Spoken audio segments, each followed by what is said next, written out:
Buenas noches, bienvenidos a una nueva edición del Café del Correo, el programa de análisis y debate de la actualidad en la provincia de Cádiz. Están hoy con nosotros Enrique Montiel, Rafael Garófano, Emilio de la Cruz y Manolo Gómez de la Torre. A ellos les queremos plantear el debate lanzado en Cádiz, pero también en parte en Chiclana, con la declaración que sí ha hecho Chiclana y no Cádiz, de que parte de los intereses de la deuda que mantienen estos ayuntamientos es ilegítima.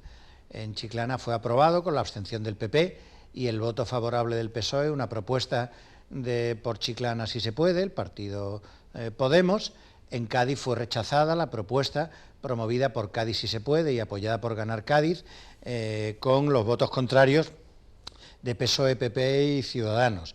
Y ambas propuestas similares consistían en enviar un requerimiento al Ministerio de Hacienda diciendo que el préstamo dado para el pago a proveedores, que creo que tenía 2 años de carencia y que en enero hay que empezar a pagar los intereses que se van a pagar de ese préstamo, son intereses abusivos porque el Banco Central Europeo lo presta al 0% y el préstamo que se le está haciendo a los ayuntamientos al 4 o al 5%, creo recordar. Entonces eso ha suscitado este debate que en algunos municipios españoles se ha aprobado, que tiene un carácter más testimonial que efectivo. Es decir, ningún ayuntamiento se ha negado, creo yo, se piensa negar a pagar esa deuda. Bueno, ¿cómo lo veis? Yo empezaría haciendo una reflexión sobre 2 palabras que no significan lo mismo. Una cosa es lo que es legítimo y otra cosa es lo que es legal. Y yo pienso que atribuirle a deuda el adjetivo legítima o ilegítima es hacer una valoración moral de la deuda. Es decir, una deuda o es legal o no es legal. Y si no es legal, es un delito que ha cometido el que la ha contraído. Eso de legítima o ilegítima es una valoración personal que además busca una quita. Es decir, la deuda se convierte en legal cuando a la deuda que tú consideras legítima el acreedor, ¿no?, el deudor te hace una quita. Yo creo que esto forma parte del circo y que hay gente que va a pensar que, claro, porque también si tú dices que una deuda es ilegítima, ya de entrada estás deslegitimando a la administración que ha contraído esa deuda. Es decir, ¿quién es la ilegítima aquí? De Teófilo Martínez y su gobierno, que han contraído deudas que no son legítimas en el sentido moral, ¿no? Por lo tanto, esto forma parte un poco de las trampas del lenguaje que si se aplica a la política, bueno, pues no me parece que... O sea, aquí las cosas tienen que ser o es legal o es ilegal. Y si es ilegal, usted vaya a la Fiscalía y le pone una denuncia por haber contraído una deuda ilegal a la administración que ha contraído la deuda ilegal. Y si no es legal, usted no puede decir estas tonterías de que no es legítimo, de tal, porque no tiene, es que engaña a la gente. La gente no está para disquisiciones semánticas, ¿no? Mi opinión, ¿no? Ya, bueno, es verdad que si es legal, pues es legal. El concepto ilegítimo viene a raíz de un malestar en las nuevas instituciones a las que han accedido, porque están agobiados de deudas, de incapacidad económica para abordar proyectos, los proyectos que querrían y que dijeron que iban a abordar. Eso de forma inmediata, ¿no? Y de forma genérica, porque es un partido que se nutre en gran medida de anticapitalistas. Es decir, ¿qué es lo anticapitalista? Siendo el capital el elemento que rodea la banca, que es la que hizo los préstamos, ¿no? Entonces es una forma de manifestar una vertiente anticapitalista, con lo cual tiene su electorado y ante ellos mismos, ¿no?, se ven consecuentes poniendo en solfa los préstamos, y por otra también protestar con las operaciones bancarias que hicieron las anteriores corporaciones, y también manifestar una cierta justificación de por qué no pueden hacer nada, porque estamos ahogados económicamente. Hemos llegado a una situación que entre las corporaciones que había y las operaciones bancarias que hacían, estamos en una situación de incapacidad para abordar los problemas de la ciudad y atender necesidades y tal, ¿no? Yo creo que ese es un poco el marco en que ha habido la ocurrencia de tirar por lo ilegítimo, ¿no? Como una salida, ¿no? Yo creo efectivamente que se produce a raíz de del rescate de la banca y de la crisis que sufrimos, pues básicamente las familias, las pequeñas empresas, las pymes, los autónomos, se crea un gran malestar. Ese gran malestar se vuelca en el ámbito político con la aparición de partidos, los que se llaman ahora emergentes, que no lo eran tantos, pero bueno, que ahí aparecen, como el caso de Podemos. Y sí es verdad que existe esa sensación en todo el mundo, y yo el primero, del que, bueno, pues de alguna manera, ¿cómo es posible que este rescate, que sí, hombre, si tenemos una cierta cordura, sabemos que es lógico, no rescatar a los bancos significaría, no haber rescatado a los bancos hubiera significado, por supuesto, no rescatar también a las personas, porque las personas tienen sus ahorros en los bancos, por lo tanto, eso es conocido. Pero sí ha existido la verdad, se ha transformado la ciudadanía en tener un conocimiento claro de que también hay males en el sistema capitalista. Bien, todo eso lo trasladamos a unos ayuntamientos que son nuevos, con gente que hemos hablado en otras ocasiones, que pensaban que iban a estar siempre en un papel de protesta y le toca gobernar, pues es lógico que cree un cierto desconcierto. Yo lo que me preocupa es que no se ha hecho una diferenciación en un tiempo para mí muy problemático. Yo me encontraba en las elecciones a un importante funcionario que conoce bien el Ayuntamiento de Cádiz, eso fue en las elecciones, y me dijo, vamos, yo no sé quién va a ganar, dice, pero vamos, yo, conociendo como conozco la situación del Ayuntamiento, desde luego, no, si fuera Teófila no querría ganar, porque la que le va a venir al que gane a partir de enero no va a ser normal. Bien, entonces, ¿qué me preocupa de lo que estoy viendo con el nuevo equipo de gobierno? Que uno es mantener esa vela de la reivindicación, que tú has sido objeto o que has sido propiciador ante unas elecciones, que me parece correcta. Es decir, incluso esto es una deuda ilegítima. Yo hasta ahí llego a comprender que en tu idea, fuerza, incluso en el ámbito preelectoral, continúes con eso abierto. Bien, pero a la vez, como tú bien has dicho, al ser una deuda legal, tienes que continuar el proceso. Lo que me preocupa es que veo que desde que se inicia el nuevo gobierno en Cádiz a la fecha que estamos, no veo, para nada, no veo esa segunda parte que quería decir. Es decir, yo estoy con mi reivindicación, pero ahora tengo que estar negociando con los bancos, a ver cómo puedo pagar, a ver si esto puedo pedir un crédito puente. Eso no, veo que no se está haciendo. No solamente no se está haciendo, sino que estamos en una situación que la oposición, es la primera vez que estamos viendo que la oposición en un ayuntamiento está mandando. Está mandando. Claro, ¿qué me preocupa? Que si se está mandando para ayudar al equipo de gobierno, me parece correcto. Pero si en esta ocasión lo que se puede estar es queriendo deteriorar al equipo de gobierno, me preocupa muchísimo, porque enero, febrero va a ser horroroso, en el momento en el que aquí haya que pagar legalmente, como aquí así dice la ley, y además así lo saben los interventores y secretarios y tesoreros, que tienen que pagar antes de las nóminas. Porque la deuda es legal. Exactamente, a partir de ahí. Entonces, yo lo que he hecho en falta es que en este tiempo, conociendo ellos la situación, no se esté hablando de vender activos, de privatizar determinadas empresas que pueden dar rentabilidad, de ampliación de zona azul, de muchísimas cosas en las que se esté pensando en generar nuevos recursos. Sin embargo, si tú estás simplemente con el amparo de que a partir de las elecciones alguien va a venir a deslegitimar lo que hay, me da susto, vamos, me da miedo. Vamos a ver, yo creo que cuando se está hablando ahora de lo de la deuda ilegítima, hay que poner de manifiesto que al final de lo que se está hablando es de intereses abusivos, en algún caso. Cuando al principio de la transición se hacen los pactos de la Moncloa, en este país los préstamos que teníamos los que entonces nos hipotecamos, porque ya somos muy mayores, los préstamos estaban al 17, 18%. Aquello hacía que los intereses que te prestaban se acercaban bastante a lo que era la usura. Eso era así. Incluso los bancos oficiales. Sí, eso era así. Entonces, luego, con el tiempo, viene la época de bonanza.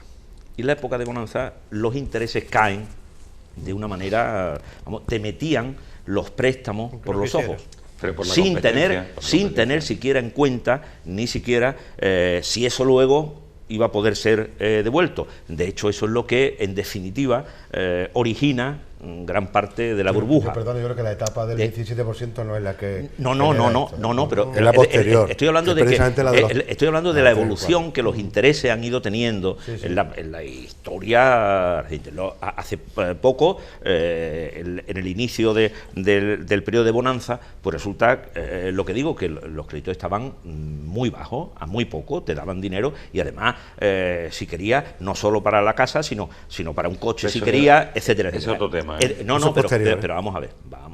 Estoy situando lo que ha sido el origen y lo que se ha jugado siempre con los intereses.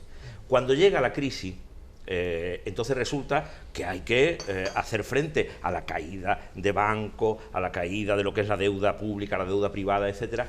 Y entonces el Banco Central Europeo empieza a prestarte dinero a una determinada cantidad bastante asequible para los gobiernos.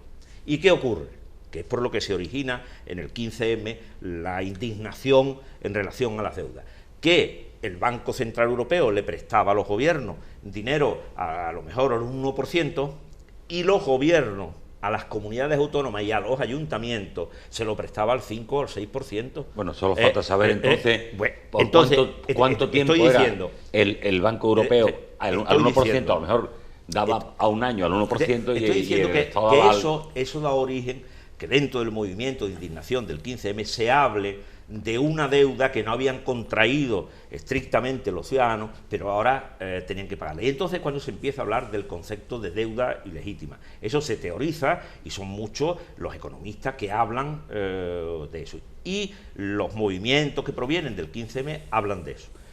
Incluso en la primera campaña que hace Tsipras con Syriza se habla de la deuda ilegítima. Claro. Luego ya eso es un tema que, como diríamos entre comillas, ha quedado antiguo, porque una vez que se ha llegado al poder ya no se ha hablado de la deuda ilegítima. Ya de lo que se ha hablado, incluso el propio programa de Podemos ya no habla de deuda ilegítima, sino que habla de la necesidad de reestructurar la deuda, haciéndola más soportable, porque la deuda hay que pagarla. Al final se ha llegado a la conclusión que la deuda tienes que pagarla. Lo único que podría es alargar el tiempo para que te sean menos gravoso las anualidades que tú tienes que pagar por esa deuda. Ese es el debate. Pero quiero decir, lo que sorprende es por qué este debate, que ya ni siquiera el propio Podemos lleva en su programa, por qué el Ayuntamiento de Cádiz lo saca en este momento. Y yo creo que lo saca un poco para distraer el punto de atención una vez que llega el 1 de enero y hay que hacer frente a ese pago y va a ser difícil hacerle frente, se saca el debate de la deuda ilegítima.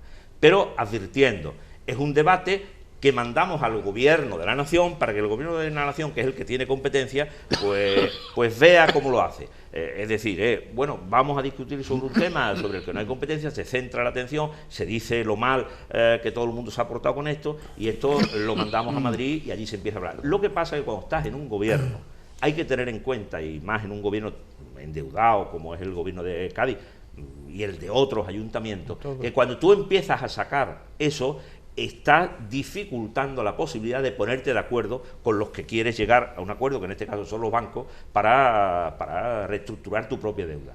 Y eso parece que una de las consecuencias más inmediatas, se estaba hablando de que la operación del primer piso del Carranza, que se iba a pagarle al ayuntamiento 6%, cuando el ayuntamiento ha empezado a hablar de lo de la deuda, el Banco de Santander ha dicho, oiga, que una parte, habíamos quedado en el acuerdo que una parte de los millones que yo le daba era no para la deuda general a proveedores que usted tenga, sino para satisfacer la deuda de los 30 y tantos millones que costó el célebre tribuna del estadio.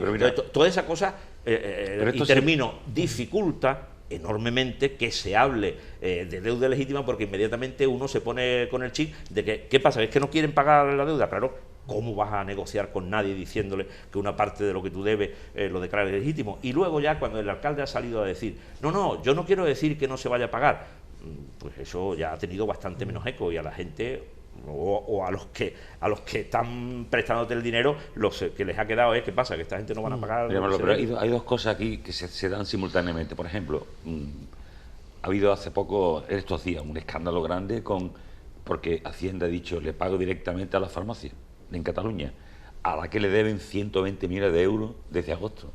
O sea, las farmacias de Cataluña estaban asfixiadas. Y entonces el Montoro ha dicho, no se lo doy a la Generalitat porque a lo mejor emplea el dinero en otra cosa, se lo directamente a la farmacia. Eso está en la mente de la gente.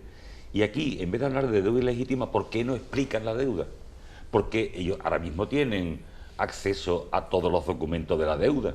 ¿Por qué no explican a los ciudadanos cuándo se ha renegociado un préstamo mal? ¿Para qué se ha empleado el dinero? Porque no hacen política. Y no hacen esta cosa del calamar, esta cosa guillosa. Haga usted política, diga usted. Mire usted ha renegociado este préstamo con esta entidad bancaria en esta fecha, por este dinero, para esto, tal. Ese gasto era un gasto políticamente incorrecto. Algo. Pero de esta manera, ¿qué es lo que hace? Lo que viene haciendo. Nada. Porque fíjate que cuando se ha hablado de este problema, luego han intentado diferenciar entre ilegítimo y legal. Claro, el informe del interventor que dice todas las deudas han sido contraídas legalmente como corresponde. Entonces, claro, el debate es sobre lo que decía yo antes, en el movimiento de indignación que se crea a partir del 15M, una de las cosas de las que se habla es de esa deuda ilegítima, no ilegal, de una deuda ilegítima. Ya, pero es que cuando sale ese concepto en el movimiento social, es un concepto de carácter político y de denuncia para que lo ilegítimo termine en la toma del gobierno y desde el gobierno provocar quitas. Quitas. Claro, tuvimos un ejemplo histórico. En Grecia, lo ilegítimo, de ahí viene todo. Lo ilegítimo se convierte en un movimiento social que lleva al gobierno. Y una vez que se está en el gobierno, dice, como la deuda es ilegítima, pido quita de la deuda. No. Y le dicen no. Y entonces, y fracasa, porque una vez que se da el paso de la calle a las instituciones, lo que manda es lo legal. Y lo ilegítimo se queda como un concepto reivindicativo. Claro, reivindicativo. Lo que pasa... y claro, el Ayuntamiento de Cádiz se queda ahí a medio agua, por una parte, pero, Rafael, teniendo en el caso que griego, cubrir... En el caso griego, por ejemplo, por un segundo, en el caso griego, ahora el gobierno de Tsipras dice, se ha visto obligado a pagar la deuda, no dejarse de a ir a lo legal. Y ahora está viniendo lo siguiente, que va a reestructurar las pensiones, va a quitar las pensiones, va a reducir tal. Y ahora eso, por supuesto, no va a ser culpable el gobierno griego. Le van a echar la culpa a esa cosa genérica llamada los bancos. Decir, lo que pasa bancos. Es que claro, es como aquí, por ejemplo, la herencia de Zapatero. Aquí se habla de la herencia de Zapatero. Aquí todo el mundo hereda algo malo. No es que... efectivamente, cuando yo antes lo decía, que en la primera campaña... Tsipras habla de la deuda legítima. Y ahora está rebajando las pensiones. Luego ya habla de la reestructuración. Ese cambio de discurso también se da en el programa de Podemos. Por eso yo decía antes que me extraña, solo es justificable por lo del 1 de enero que se aproxima y esto. Pero no olvidemos que el tema de la quita, que en Europa, ahora mismo, Europa no está dispuesto a aceptarlo, porque eso significaría Portugal, Irlanda, España, los que están detrás, todo eso, pero que eso fue lo que hizo que se levantasen las economías de América Latina, porque allí sí hubo una quita, allí se llegó al entendimiento que la deuda era tan insoportable para los distintos gobiernos, que sí hubo una quita y se quitó se hizo una quita, y a partir de ahí habla de Argentina, de Chile, de Venezuela, de de de Bolivia, de todos los países que luego gracias a eso han afrontado un decenio. En Argentina no hubo una quita, lo que hubo fue un robo. Un default. O sea, Argentina se negó a pagar y todavía está por ahí dando vueltas el dinero. Pero la privatización de Repsol y YPF en Argentina, eso fue el caso del Pero libro. eso lo ha pagado, ese rescate se ha pagado. El caso del libro de robo Esa total. nacionalización se ha pagado. Claro, es un caso de libro de robo total del Estado. Pero lo ha pagado el Estado, lo ha pagado. Pero Ha pagado con unos bonos, que cuando No, los y recibe porque- Repsol, Repsol inmediatamente los negocia y los ha porque, alargado. Y porque la Pero Corte de bonos Nueva del York Estado argentino. ha aguantado los fondos, ha cerrado los fondos que tenía en el extranjero de comercio. Lo que pasa es que yo creo que entre otras cosas, pues claro, aquí parece que el momento no es el más oportuno de sacar ese debate cuando se está en negociación con distintas entidades bancarias para que le suministren al ayuntamiento Los bancos un le dinero igual, que Manolo, para los liquidar bancos, el si que- tú le das garantía al banco, te da el dinero. que las diferencias el banco entre- con garantía te da el dinero, sin garantía no te da el dinero. Eso está claro. La diferencia que ha habido, me parece a mí, entre el Ayuntamiento de Chiclana y el de Cádiz, porque los dos han actuado de forma muy similar. Sin embargo, en cada uno ha funcionado distintos componentes. Yo creo que en Chiclana, por ejemplo, el agobio económico es el que le lleva a aprobar eso, y en Cádiz, además del agobio económico, es poner sobre el tapete, pues, en una etapa electoral, la distinción de y la correlación. el patrocinio de la reivindicación por parte de un partido más a la izquierda que el PSOE, ¿no? Y la correlación de fuerza en Chiclana, entre otras cosas, pues claro, Izquierda Unida tiene un peso para condicionar la acción del gobierno. Pero que ha dicho el interventor de Chiclana, ha dicho que es legal o es ilegal la deuda. No, pero yo creo que el discurso si es legal o no es legal, ni siquiera el Ayuntamiento de Cádiz se plantea que sea ilegal. Ni siquiera el Ayuntamiento de Cádiz se plantea que sea ilegal. La legalidad no le importa nada. Es lo que te estaba diciendo, creo que era Rafael antes. Es que antes de llegar, o sea, la legalidad no le le importa queda 2 nada. minutos para enero. No se plantea y hay que buscar la una legalidad argumentación de cuando, como aquí. esto en enero puede ser, y espero que lo menor posible, pero sí va a ser una situación muy complicada. Yo creo que de alguna manera se está preparando al personal. Emilio, esto es otro tema para tu negociado de asuntos parados. Bueno, vamos a cambiar de tema. Hemos quedado que es tuyo, pero bueno. ¿Qué os ¿A que tú no lo parece quieres? la intervención de la ministra de Empleo? Un tema que Manolo siempre le ha llamado mucho la atención, o siempre ha criticado, las cuentas esas de el número de puestos de trabajo que se van a crear. Cada vez que se aparece un proyecto, un polígono industrial, una empresa, una obra pública, no cuánto, esto va a generar tantos empleos directos y tanto indirecto. Ayer llega la ministra de Empleo a un acto de la Cámara de Comercio donde dice que se van a crear 100.000 empleos en la provincia de Cádiz en los próximos 4 años. Yo he hecho una cuenta, que seguramente sea la cuenta la vieja, pero bueno, la proporción de la población de la provincia de Cádiz con respecto a la población española significaría que si en la provincia de Cádiz se crean 100.000, en toda España se crearían 4 millones. Yo no sé, yo estuve recordáis cuando Rajoy lo que se ha comprometido en la campaña electoral es a la creación de 1 millón de puestos de trabajo, que dijo el otro día Jordi Sevilla, dice, se van a crear en España, gobierne quien gobierne, no sé si dijo el millón o algo, X cientos de miles de puestos de trabajo, fruto de la actividad económica. Mira, Fernando, como ya somos mayores, recordamos todos el cachondeo que hubo global en España, en general, cuando el PSOE de Felipe Los González dijo 800.000. y la gente decía, no dijo eso, dijo 800 o 1.000. ¿Recordáis el cachondeo? Bueno, con esa experiencia de los 800 o 1.000, llega esta señora ministra y dice, en Cádiz, le dice, mire, esa señora o ha tenido un mal día, se ha levantado o se ha equivocado al leer un papel. Yo estoy seguro que se ha equivocado. ¿Cómo puede decir alguien esa cifra con esa rotundidad? Cuando está dando pie a que le digan, no, es que se ha equivocado, eran 100 o 1.000, 100 o 1.000, como a Felipe le decían 800 o 1.000. Es decir, hablar ahora mismo de la creación de empleo neto en los términos que sea, creo que es algo acientífico, o sea, no hay un fundamento económico, sí, pero mira, el fundamento para que alguien se atreva, o sea, que el deseo del gobierno sea la creación del mayor número de puestos, o sea, lo que serían estas cosas un poco más... Perdóname, vamos a hacer un pequeño receso, seguimos hablando de este tema y hablamos también de otros temas de actualidad a la vuelta de unos minutos.